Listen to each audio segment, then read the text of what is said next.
let's move to the second speaker. Okay, it's time to introduce, if that's necessary, Professor Pieter Evenepoel. He's a professor in University Hospital of Gasthuisberg in Leuven. He's a council member of the European Renal Association, and he's one of the leading experts regarding CKD-MBD, and we're very glad that he's here to propose the findings in ASN of CKD-MBD. You may also know, and maybe I'm not sure that Professor Evenepoel will mention it, but next week there's a very interesting meeting on EUROT, which is about CKD-MBD, which is going on in Leuven, and from which he's the chairman. So almost as important as the ASN. So thank you for inviting me.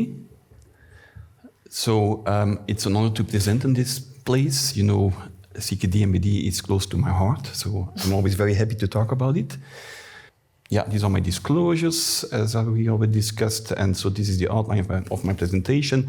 So you all know CKD-MBD. It's a very important complication, if not the most important complication in our patients. And we know that at least since the millennium turn, it has been a hot topic at the ASN, because at that time we had the discovery or the marketing of the calcium-free phosphate binders, and a bit later we had the, let's say, registration of calcium mimetics as being an important tool to suppress PTH. But looking at the paper on the right-hand side, this is the EVOLVE trial, and the EVOLVE trial should be considered the last real landmark trial in this field of CKD-MBD, and you know the EVOLVE trial has been published in the New England Journal of Medicine almost 10 years ago. So since then, there is not much moving in the field in a way, and I could stop here and say, okay, also at this ASN, there was not again a breakthrough trial in the field of CKD-MBD. But still, CKD-MBD remains for us as clinicians a very challenging complication, because the treatment is very difficult.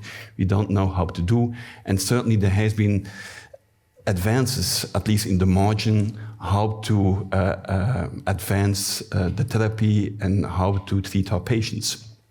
So, in a way, it's still an important complication. Also, this is well acknowledged by the ASN. There is some key opinion leaders that still put CKD-MBD an important place within the program. There have been many basic and clinical science symposia, also poster sessions dedicated to the topic of CKD-MBD. So I was very happy to be there to at least learn what's going on in the field.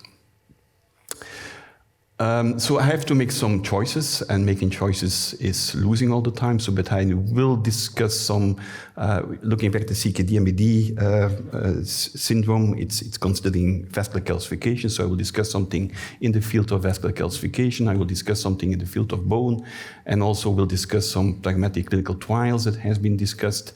And finally, we'll end with something on calcium balance. So first, calcification. There was a very nice clinical symposium on vascular calcification, discussing mechanism, outcomes, and emerging treatment options. And I would like to focus on the third one, which was one given by Sagar Nigwakar from Boston University. And he discussed the calcemic uremic arteriolopathy, also known as calciphylaxis, risk factors and treatments. And I think this is still an important topic, because we're all facing patients with this complication. And this is a slide you probably have seen this kind of patients. On the top, you see the typical presentation which is caused by occlusion of small vessels and also inflammation, and it results in very painful skin lesions, as you can see on these slides. As said, it's rare, it's an orphan disease nowadays, and it goes along with an important morbidity and mortality. So this is still something which is a challenge, but it's an orphan disease. And we just like to do a small poll in the room. So who of you have seen a patient with calciphylaxis the last year?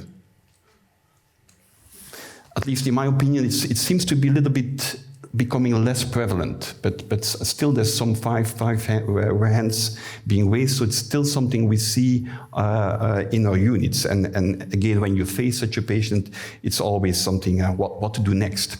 And what to do next, and this is shown on this slide, he also presented this. I mean, it's a whole list of actions you can take.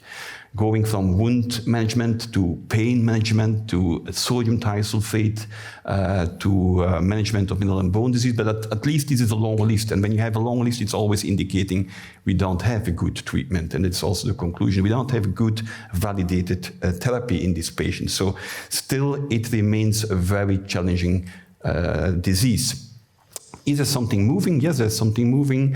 But before discussing the novel treatments, this is just a result of a meta-analysis that has been published some years ago. And again, all the treatments that we're using nowadays still were not yet proven to be efficacious or safe. So sodium thiosulfate, cinacalcet, hyperbaric oxygen, bisphosphonate, PTX, the relative risk is all crossing the 1, so indicating there is no significant benefit of the intervention.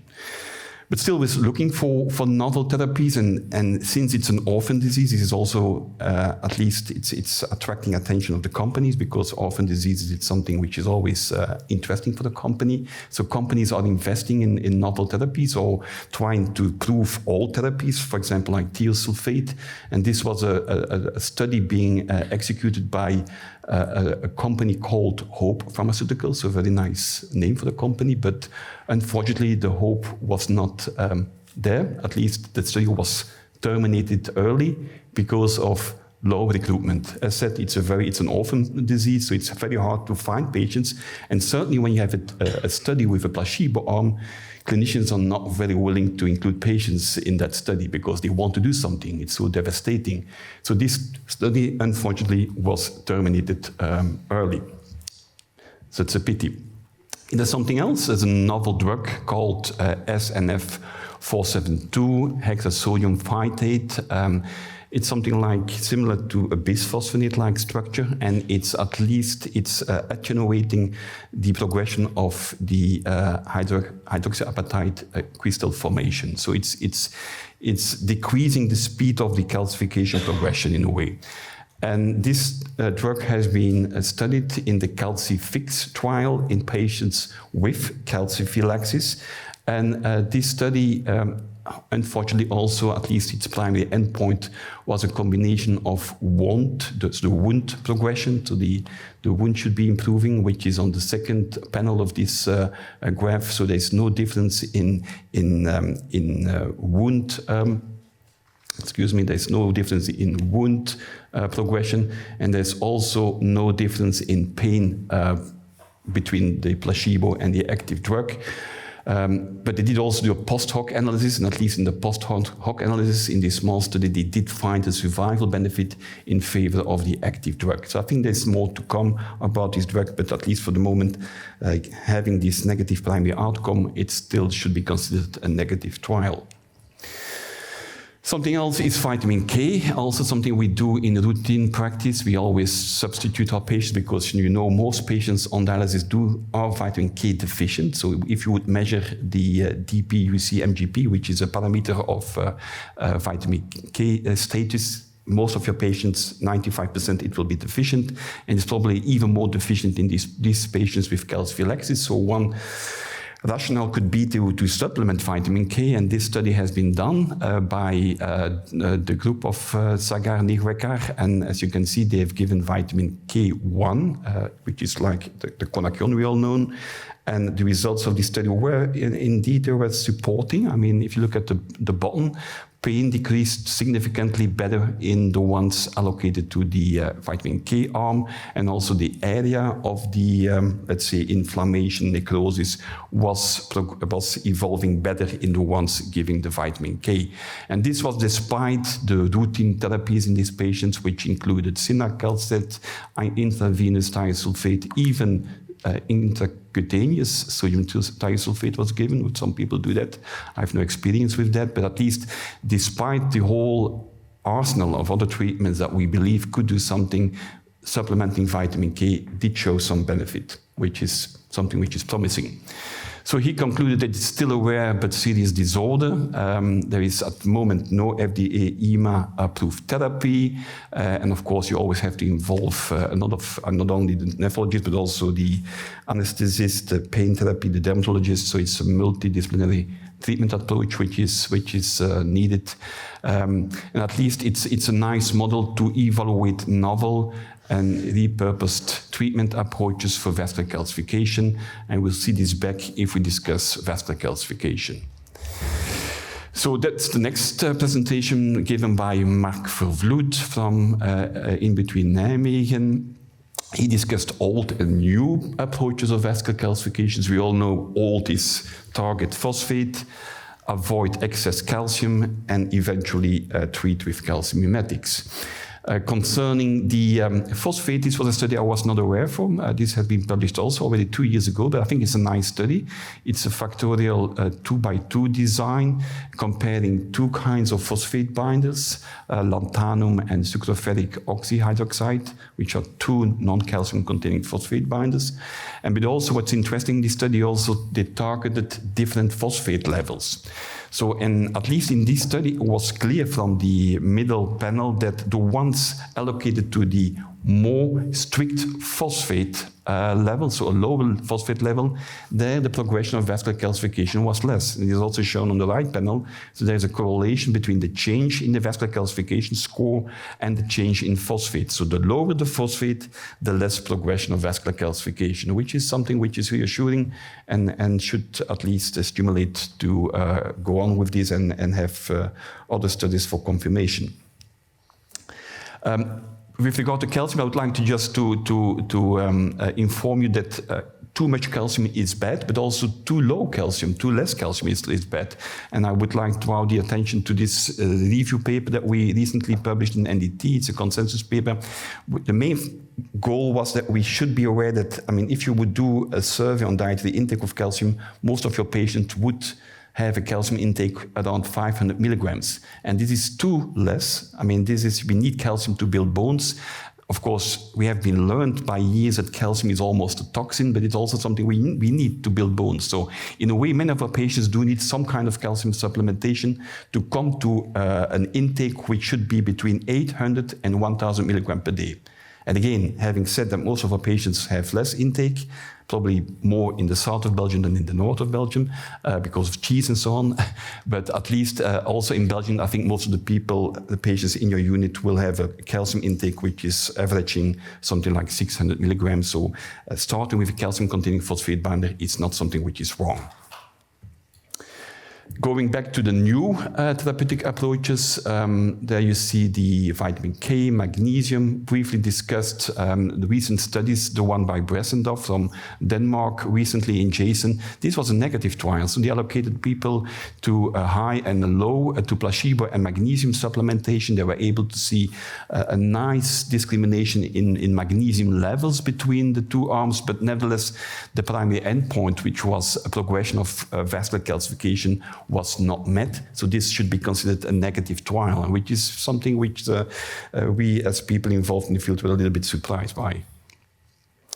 What about vitamin K? We know the VitaVasc trial. This was a study that has been supported by the ERA many years ago. It was almost an 800,000 euro supported trial, very expensive trial. At the end, it also ran in difficulties in recruiting patients in a way. At the end, it was almost like 60 patients included, so it was really difficult to get these patients.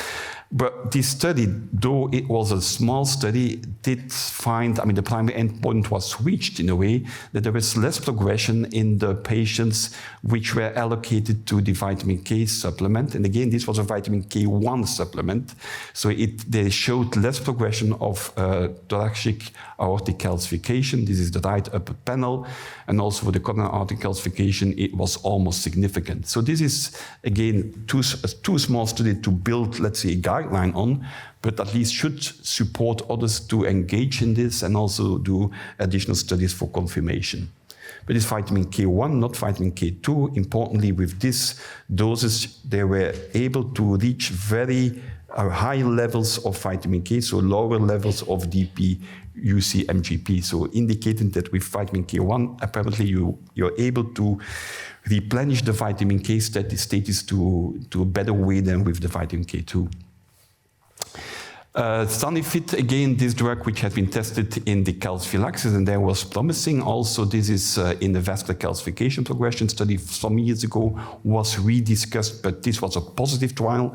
So Sanifit, this kind of drug which is attenuating the progression of vascular calcification by not allowing the growth of the hydroxyapatite crystals, was showing also in this clinical trial to have favorable effect on the progression of vascular calcification.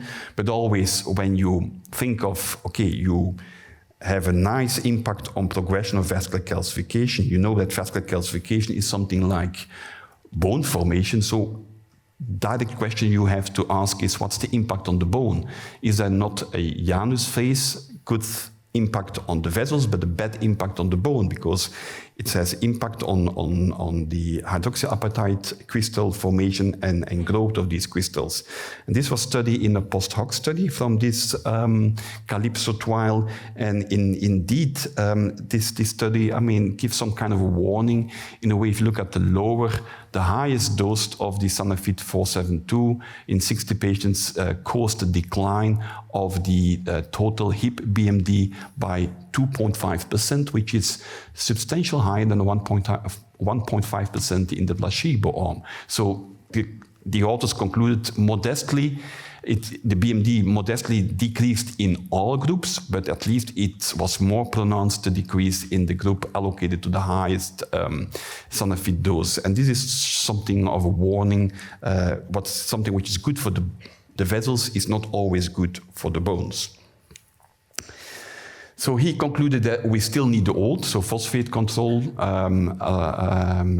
Certainly we need to avoid excessive calcium, but as said, not too low calcium levels also. Vitamin K1 is the most promising one, magnesium conflicting data, Sanifit promising, and the other ones were also discussed, but the data there are very premature and we're waiting for more data. Going to the second part, which is a shorter one, is dealing with the bone. And there I would like to only discuss one symposium, which was dedicated to precision medicine.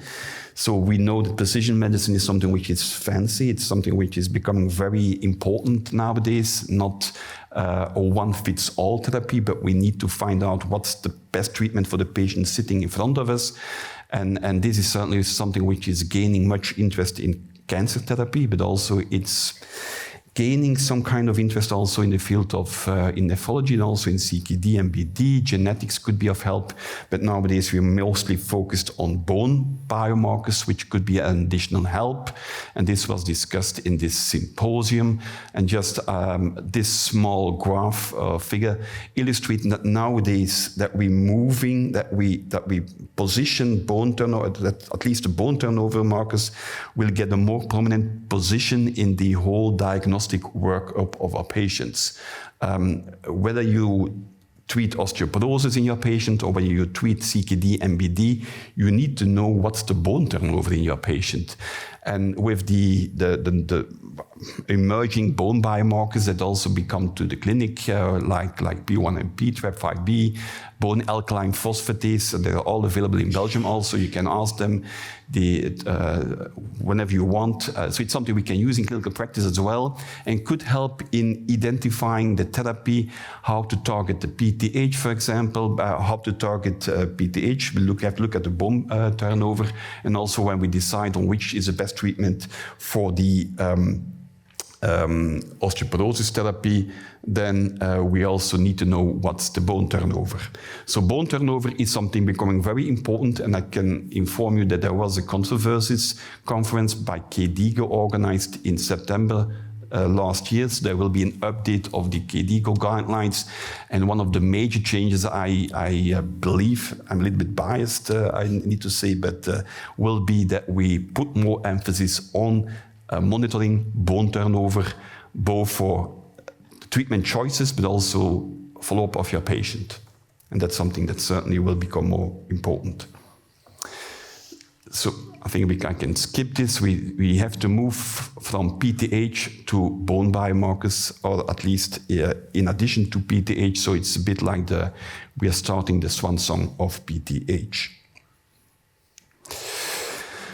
Finally, something about the pragmatic clinical trials. It's also very helpful and informative. What is a pragmatic trial? We know the exploratory trials, so the real randomized controlled trials. These trials are still needed when you are developing a new drug and you want to bring this drug to the market. They still need to be proven in a randomized controlled trial. But other, let's say, therapies or strategies, or even when a drug has been approved and is in use and we need to know how to use the drug in the best way, then probably pragmatic trials are more, let's say, the best way to go ahead, because they're very well helping in making clinical decisions.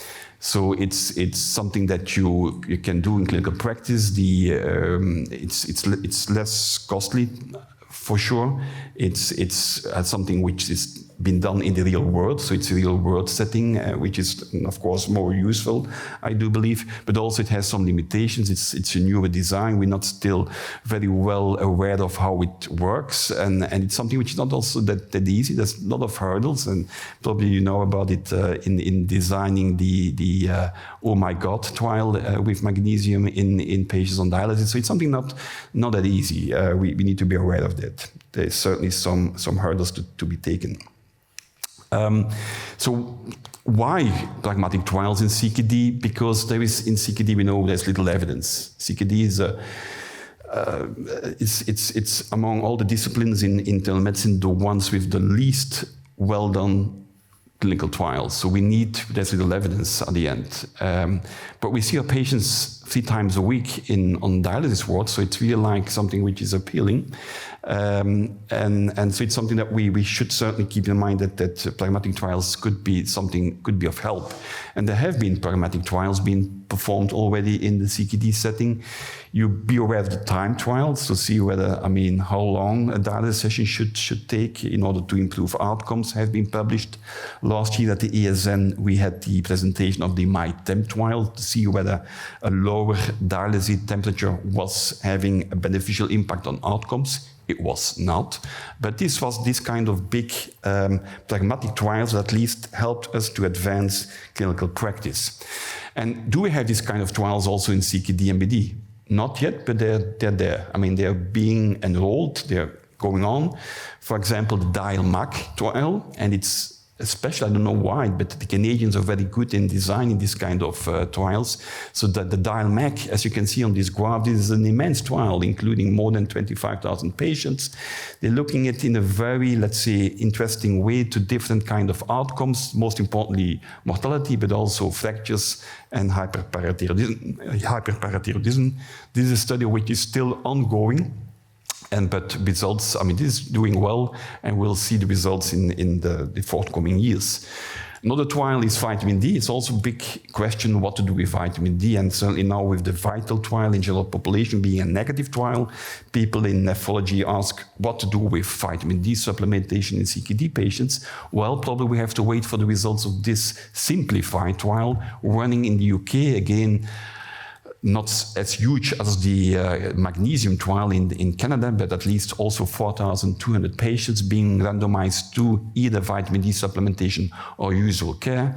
They will have a look at different outcomes, and I think this will certainly reveal very interesting and important information, because I'm convinced that in vitamin D supplementation in the general population is not helpful, given the results of the VITAL. I do believe this will be a positive trial, but this is belief, no science. Phosphate, also I presented last year the HILO trial. This is a pragmatic trial in phosphate, because phosphate on the one hand it's something we know it's bad, but also the therapy has some kind of drawback. So at the end there is equipoise whether or not to treat, and that's the reason why some pragmatic trials have been initiated. So the first one is the HILO trial. And the HILO trial was presented now as some kind of an interim analysis after 10% of enrollment. So the enrollment was slow, and in a way they have seen some kind of imbalances, and there were a lot of troubles also with including the recruitment. And unfortunately, I was informed in between that the study has been stopped by the NIH.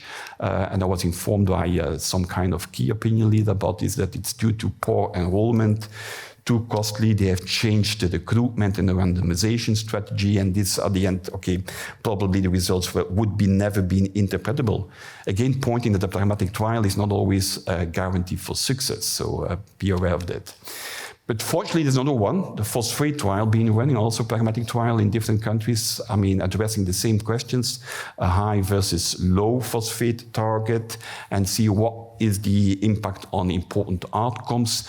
And this study is doing better. I mean, you can see the recruitment for the moment, they're almost there. So this is something we probably may expect results in 2024 or 2025. And of course, also there were some recruitment challenges, and I found the last one very interesting in a way.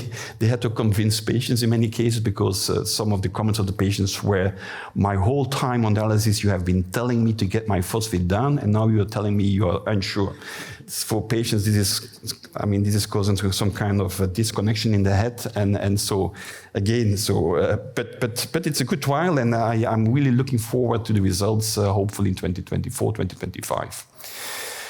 Finally, something on calcium balance. Calcium balance is something we're facing. What's the calcium balance in our patients? We know it's a whole body calcium balance, which is the ins minus the outs, and this is something which is very challenging to assess. You need metabolic wards and whatever, but also it should be interesting to know what's the calcium balance with regard to the bone. What's the bone calcium balance? Is there calcium entering the bone, or is the calcium being released from the bone? And there is no good test so far to evaluate this, which could be very interesting, for example, in the setting of bone loss, osteoporosis. Is there really calcium being released from the bone? Also in evaluating vascular calcification, we've always been pointing to the diet and the compliance of the patient for the vascular calcification. It could also just be due to increased calcium release from the bone that then will be channeled towards the vessels and causing vascular calcification, for example, by inflammation. So in a tool to evaluate calcium balance in a repeatable, easy way is something which we are waiting for. And stable isotopes is something that's now being put forward as a potential solution. And it's a very difficult technique how they're doing it, but at least they're able to do by this means to calculate the bone calcium balance. And in a way, you can see on the graph on the right, it's important that you see this blue bar, which is the patients on dialysis do have the lowest index of mineralization. So the lower, the more calcium loss, the more calcium efflux from the bone. So people on dialysis do show, in general, almost massive calcium efflux all the time. So even more than postmenopausal osteoporotic women. So that's something we should be aware of, and this tool is a very interesting tool that's able to monitor this longitudinally. So if you are going to test therapies, this is something that certainly will prove very useful. So this brings me to the take-home messages. I think that with regard to the bone, I do believe that bone biomarkers will gain interest to guide mineral and bone disease therapy. There is an ongoing quest for therapies attenuating progression of vascular calcification, and I do believe that with regard to the pragmatic trials which are ongoing, certainly there will be very interesting information concerning the optimal phosphate target level, whether or not we should supplement our patients with nutritional vitamin D, and whether or not magnesium is something that we should think about in the future. With regard to bone and vascular therapies, always have to keep in mind what's good for the bone or for the vessels is not always good for the bone. So there is some kind of a Janus phase. Lastly, I would like to take the opportunity to make some kind of advertisement for two meetings we are organizing in the near future. The one is a bit later on, is in February by my colleague Kathleen Klaas. She's trying to set up a meeting where she's inviting, let's say, some key opinion leaders in glomerular diseases. The invitations will be sent out very soon, but at least now you can mark your agenda. I think this will become a very interesting meeting. And last but not least, you already alluded to it, there is the bone meeting. So if you want to learn more about bone, I think this is the hot spot. Next week in Leuven, we have a very international faculty discussion. The central theme is inflammation, but it's a 3-day meeting. So every one of you with an interest in bone should be there. That's my advice. So thank you for your attention and happy to take questions.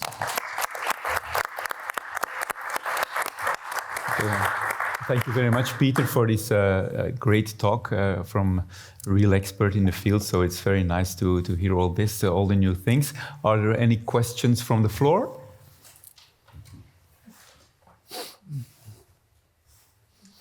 Yes, don't tell me that CKD-MBD is dead. You have a question? Yes, thank you for this beautiful presentation. I have a very practical question. We see in a lot of our hemodialysis patients a hypocalcemia, which is often asymptomatic. I'm talking about the asymptomatic hypocalcemia. And I think the consensus is that we should accept this asymptomatic hypocalcemia. I see you're nodding no. I was going to ask, is there a lower limit to this hypocalcemia asymptomatic that you accept? Well, and secondary, sorry, it's a double question. When you want to increase the calcium in your patient, what is the preferred way of administration? Yeah. I think these are very important questions, and I encourage everyone to go to this NDT paper that we published on this topic. It's a consensus paper, so it's not that much real hard evidence, but it's a consensus from experts from nutrition, nephrology, pediatricians who were involved in this consensus paper. And in a way, I mean, hypocalcemia, certainly when it's symptomatic, you need to do something, that's clear. But the asymptomatic hypocalcemia, what we advocate is to check the dietary intake of the calcium in your patients. There's very easy tools to do that. A small questionnaire, small survey, and that's something we, following this consensus, are trying to implement in our unit as well. So to assess the calcium intake in your patient, and you will be surprised when the patients will have very low intake, and then we advocate to supplement calcium, and how to supplement preferentially by the diet. So not supplements, because supplements sometimes give some kind of acute rises in calcemia. So more, it's first by diet, and when you don't reach it by diet, then use the supplementation. And something which is also, for me was an eye opener. But if you would discuss in the rheumatology, they look at me in a strange way. So who of you is given calcium together with the meals? If you would supplement calcium, would you give it then with the meals or without the meals? But with the meal. With the meal? Yeah, because it could... I think in Flanders it has always been educated to give it outside the meals, but certainly when you discuss about calcium carbonate, which has the highest calcium content per gram, you need to give it with the meals because you need the acid to solubilize the calcium and to be enabled to be taken up. So supplement calcium and do it together with the meals. It's less important with calcium acetate, but still preferentially with the meals, calcium supplementation. So we always start in Leuven with calcium-containing phosphate binders. We avoid to exceed 1.2 gram of elemental calcium, but that's meaning, I mean, sometimes we can give 2 grams of calcium carbonate, so it's no problem. Yeah. So we have been this pendulum swinging from too less calcium, a war on calcium. We need to give a little bit of calcium. We need it. Martin? I think this was an excellent question. In fact, we were in a certain sense conditioned to use non-calcium phosphate binders because calcium was dangerous for vascular calcification. And I think a first step, if you have a hypocalcemic patient, now sometimes that you cannot give a calcium phosphate binder, but we increase calcium in the dialysate, which is a calcium transfer which does not work as a phosphate binder. So I would go in the same direction. Why not give calcium back during the meals as a phosphate binder, which often also corrects hypocalcemia. And in addition, the very important, I think, data you showed on the negative calcium balance. So these patients are using calcium. Why not give it orally as a phosphate? Yeah, but it's really that's the price we're paying from the companies being, let's say, the calcium-free phosphate binders all the time, emphasizing giving too much calcium. And there's centers. I don't think in Belgium there's no hard evidence. No, you're right. And there is even yeah, you're right.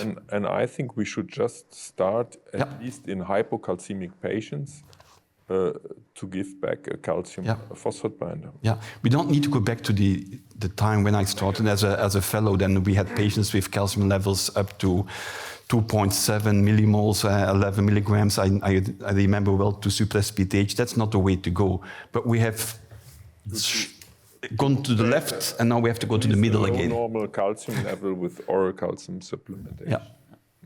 Okay, I'm sure this is a very interesting topic where we can go on for hours about this, but we have to move on.